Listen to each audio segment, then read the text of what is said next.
हम दरअसल कहीं ना कहीं तरीके ढूंढते हैं कि किसी भी तरीके से जो है लोगों का सॉल्यूशन हो। तो आज का जो सॉल्यूशन है ना, जो मैंने बहुत सुना है महादशा और अंतर्दशा के बारे में। सबसे पहले तो मैम इनको बताइए ये होता क्या है और ये हमारी लाइफ पे कैसे कैसे इम्पैक्ट डालते हैं, थोड़ा समझाइए इनके बारे में, महादशा और अंतर्दशा। महादशा और अंतर्दशा समझने से पहले हम ये समझते हैं कि इसका क्या मतलब है और ये हम क्यों देखते हैं और ये किसके अंतर्गत आता है।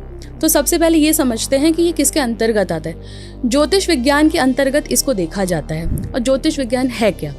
तो ज्योतिष आज से नहीं, हमारे सनातन का सबसे पुराना कॉन्सेप्ट है जो आया है और आज तक इसको फॉलो किया जाता है।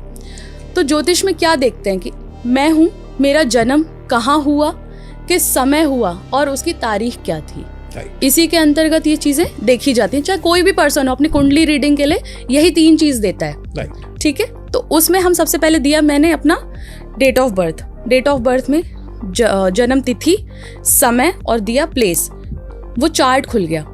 जैसे ही मेरा जन्म हुआ वो चीज कैप्चर हो गई, यूनिवर्स ने उसको कैप्चर कर लिया। अब मैं चाहे 100 साल जीऊँ, चाहे 50 साल जीऊँ, 30 साल जीऊँ, अब वो चीज मेरी लाइफ टाइम तक वही सेम चलेगी, उसमें कोई भी चेंजेस नहीं आएगा। अच्छा जी।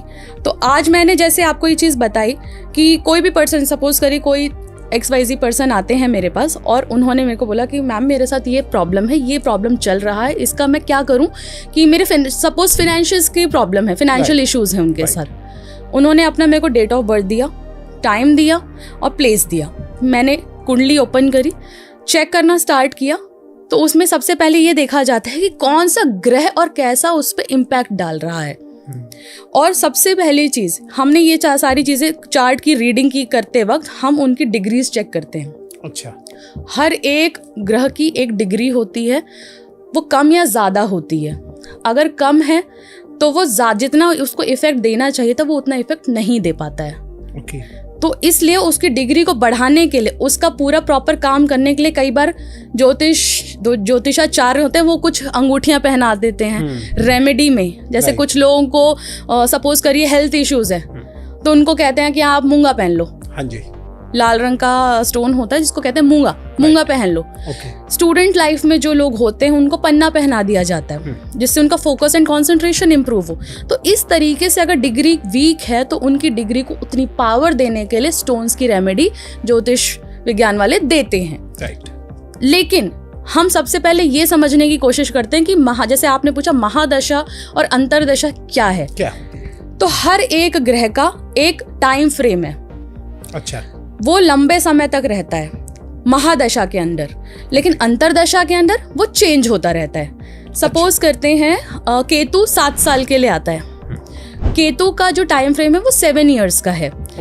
तो केतु जब आपका लगता है तो उसके साथ में बाकी ग्रह भी आते और जाते रहेंगे। कुछ आएंगे 4 महीने के लिए, कोई 6 महीने, कोई 5 महीने के लिए, वो साइड में चेंज होते रहते हैं। तो केतु के साथ लग के वो कितना आपको इफेक्ट दे रहा है या साइड इफेक्ट दे रहा है, ये आपके बर्थ चार्ट से पता चलता है।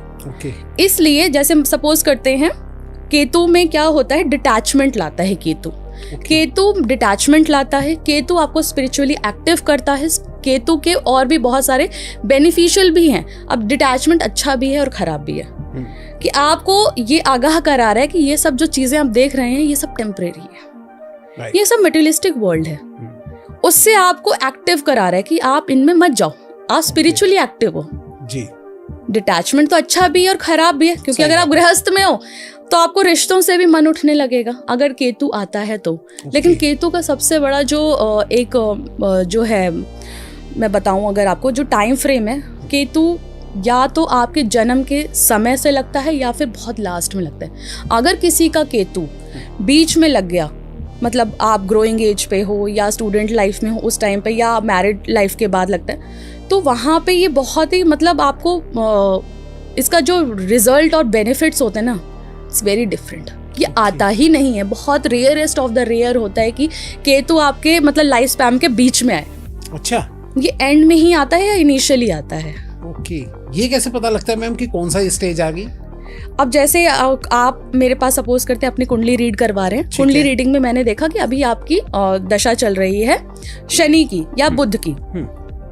नेक्स्ट आपकी महादशा में कौन आने वाला है वो उसमें ईयर से पता चल जाता है। अच्छा। जैसे अभी चल रहा है 2025, नेक्स्ट ईयर 26 से आपकी केतु की दशा चल रही है, तो वो कुंडली खुद ही उसमें शो करती है टाइम फ्रेम। ओके। तो वो आपको उससे देख के ही पता चल जाता है कि अच्छा अब आपकी केतु की दशा चाहिए, ये आपको प्रिकॉशंस रखने हैं, ये चीज़ नहीं करनी है, लोगों से बहुत ज़्यादा कनेक्ट, अगर आप बहुत सोशली एक्टिव हैं तो थोड़ा सा आप लिमिटेड हो जाएंगे। ये सब चीजें आपकी कुंडली रीडिंग से पता चल जाती है। और हर ग्रह का अपना एक पॉजिटिव और नेगेटिव दोनों इम्पैक्ट होता है। अब जो ग्रह मेरे लिए सही है वो जरूरी नहीं आपके लिए भी सही हो। वो डिपेंड करता है कि वो आपके ग्रह के कौन से घर के कौन से भाव में बैठा है। अब मेरे किसी चीज में वो उच्च पे बैठा है, सामने वाले का वो नीच पे बैठा है, नीच स्थान पे बैठा है, या फिर पाप ग्रह पे बैठा है, तो उसका वहां से इफेक्ट कम आएगा। अब राहु मेरे लिए अच्छा है, जरूरी नहीं है वो आपके लिए भी अच्छा हो, क्योंकि वो आपके कौन से उसमें ग्रह में बैठा हुआ है, कौन से पोजीशन पे है, कौन से घर में बैठा है, वो उसका इफेक्ट वहां से लाता है। तो इसीलिए महादशा और अंतरदशा में ये सबसे बड़ा डिफरेंस है कि महादशा लंबी चलती है और अंतरदशा का फ्रेम छोटा होता है। तो ये सब चीजें आपकी कुंडली रीडिंग से पता चल जाती हैं। ओके जी।